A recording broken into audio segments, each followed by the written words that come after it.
Good morning, graduates, families of graduates, friends of graduates. Welcome. My name is Sandro Galea. I have the privilege of serving as Dean of the Boston University School of Public Health. Welcome to these commencement activities. For the past 9 graduations that I've been here, I have said time and time again that this day is my favorite day of the year.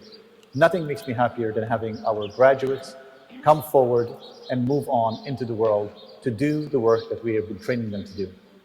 So I'm sad not to be there with you today. But together with being Dean, I'm also a dad. And today, my son Oliver graduates also from college, and at exactly this time, I'm in Pennsylvania at his graduation. So I hope graduates, family, friends of graduates forgive me.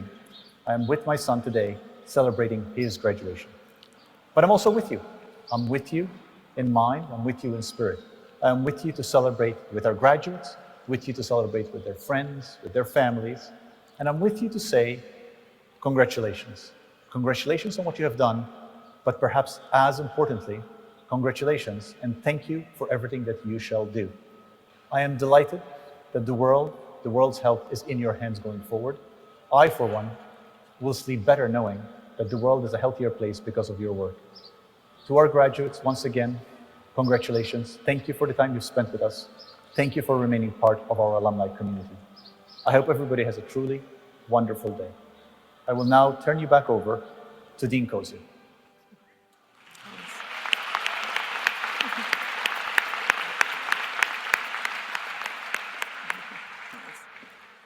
So it falls to me to say welcome to all of you with us today. We are honored that so many of you could be here to share this special event. To our graduates first, congratulations. We are here to mark your achievement, to celebrate all you have done, and look forward to all you will do next. In a moment, you will receive your degrees and take your place as the next generation of public health professionals. Thank you for being part of our community for these past few years. Our school is a better place for having had you in it. Looking at you now feels like looking into the future of public health, and that future is bright.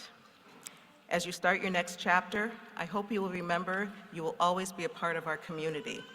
We will always be in your corner, rooting for your success, because your success is our success.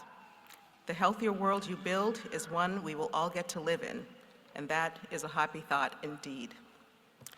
Now, yesterday, we held an awards ceremony to honor all those who exemplified commitment to the pursuit of excellence at BU School of Public Health. At this time, we ask all our award winners to stand and be recognized. Please join me in offering congratulations to the award winners for their achievements.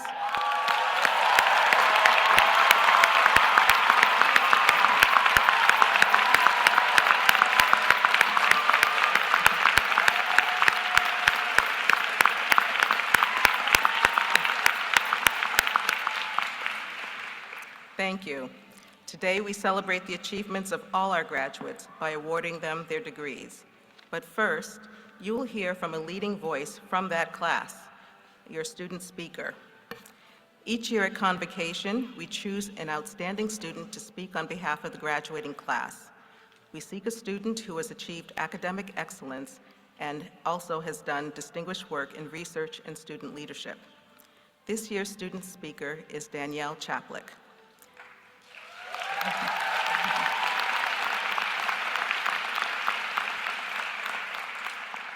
Danielle currently serves as an executive healthcare consultant and has held numerous leadership roles over the past 15 years within the healthcare industry, ranging from state government to consulting. Notably, she led the Municipal Partnership Acts for the Massachusetts Group Insurance Commission as it related to helping cities and towns across the Commonwealth consider the state's insurance option under the Patrick administration. She has spent the last 10 years in the private sector, working for some of the world's largest insurance brokerage firms, including Marsh McLennan, helping employers procure and administer sustainable health and welfare programs to their employees. She has had a particular focus on expanding programs for public sector employees and developing population health pathways to better help manage costs, while at the same time improving member outcomes in the long term. She plans to ultimately use her degree to help shape healthcare delivery. For her leadership, both in and out of our school community, I proudly present Danielle Chaplick, the BUSPH Student Speaker for 2024.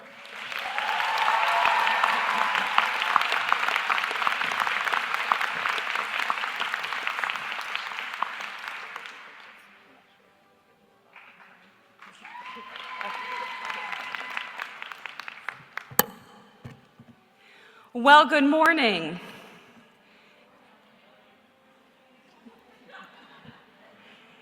Deans, distinguished faculty, honored guests, parents, friends, and most of all, to my fellow graduates of Boston University's School of Public Health Class of 2024, I feel so incredibly proud and honored to stand before you and beside you today. To our parents, family members, teachers, mentors, allies, and friends who have supported us in the pursuit of our educational enrichment, thank you.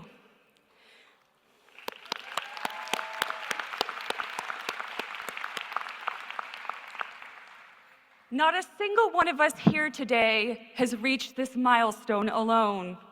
We reflect those who have loved us, believed in our futures, showed us empathy and grace, told us the truth even when it was difficult to hear, and have celebrated our potential. I hope you remember them today, present or not, and find a way to express gratitude for both the steps and the missteps that have led us all to this common destination. Each and every one of us has been on our own distinct journeys. Some of us have been enrolled in this program for 2 years, while others, like me, for a lot, and I mean a lot, longer. A special shout out to my fellow part-time student cohort.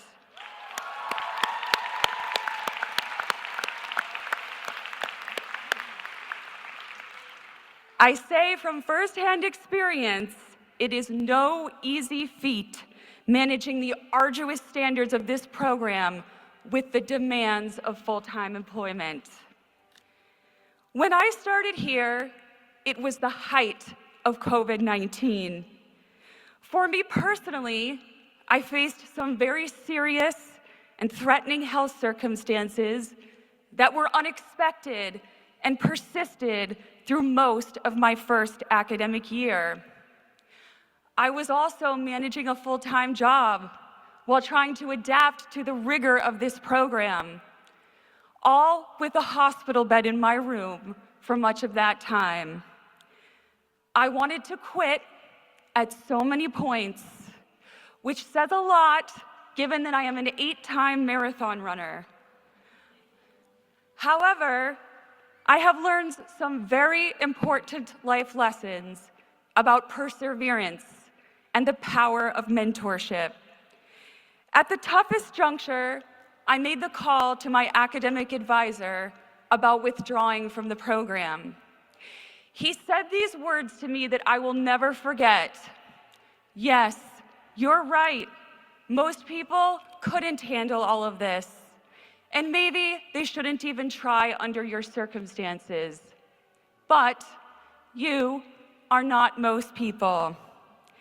This was a life-changing moment for me, and I say to my fellow classmates who have persevered through the rigor of this program that you are not most people.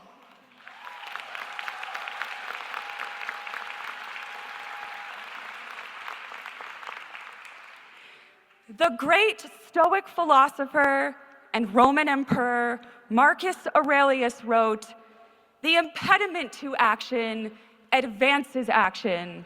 What stands in the way becomes the way." He believed that life's obstacles are opportunities to not only learn and practice patience, humility, and courage, but to also apply resourcefulness, creativity, and reasoning. This stoicism couldn't be more applicable to the challenges that we are about to face in the field of public health. With existential threats to humanity, including pandemic outbreaks, climate change, chronic diseases, social inequities, economic insecurities, and a healthcare system that is in desperate need of repair. There are also serious threats to medicine, science, and perhaps most importantly, to human decency. These are now some of the greatest impediments of our generations, which is why public health is not for the faint of heart. Yet, looking out among you, I am confident that we will persevere and that we can better the future and make a real difference in our chosen disciplines. In doing so, we must remember, as Aurelius suggests, that while the obstacles may seem insurmountable at times, nothing can impede upon our intentions, our dispositions, or our common purpose.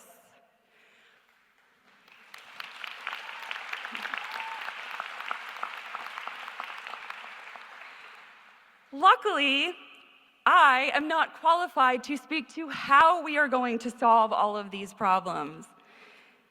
But I do hope to impart some wisdom from what I have learned over the past 15 years in the healthcare field, working to achieve change and seeing the industry from many different vantage points. So, of course, I consulted a trusted source that most commencement speakers turn to for help and inspiration, the World Wide Web. And so I Googled, and in the spirit of what we've all learned about AI, for the first time even used ChatGPT to find the best advice to give in a commencement speech. Just in case anyone needs it someday, there is actually a website called thewisestadvicefromtheinternet.com.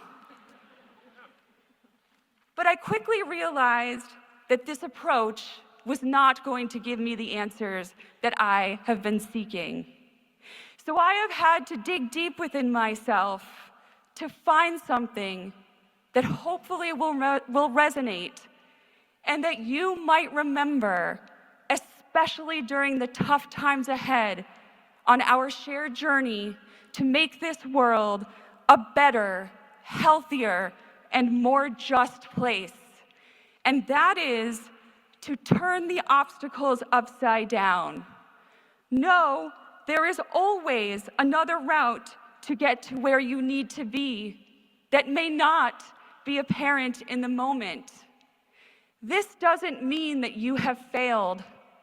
Life is not an event, it is a process. Trust that staying true to who you are and your intentions will keep you on the path to where you want to go. I have personally taken many bold risks in my career thus far and have tried many different things, some seemingly that have fit with my goals and intentions, and others that have not. The ones that haven't have no doubt been some of my toughest obstacles. But in hindsight, they have also been some of the best learning experiences because they have brought me closer to understanding who I am, what is important to me, and what my intentions are.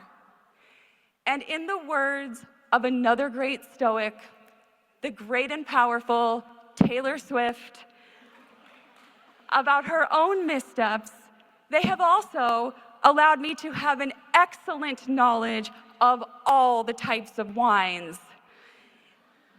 And ladies and gentlemen, I can assure you that Napa and Sonoma have become some of my closest friends over the years. People often ask me how I can stay so persistent and can continue to persevere. I would say that no matter the missteps, I know one thing, and that is that I am fundamentally a public servant. And where my heart truly lies is being an advocate for people and being part of a construct that improves the delivery of healthcare in an equitable way. This is why I am here at the School of Public Health. And to my classmates, I encourage you to reflect upon your own journeys and to never lose sight of your intentions. This is so important for your own personal growth and also as we prepare to tackle these very critical public health challenges, whether that means to you to mitigate the spread of illness, protect reproductive rights, dismantle institutional racism, stop gun violence, save the environment, protect the health and welfare of children, or to fight for health care for all.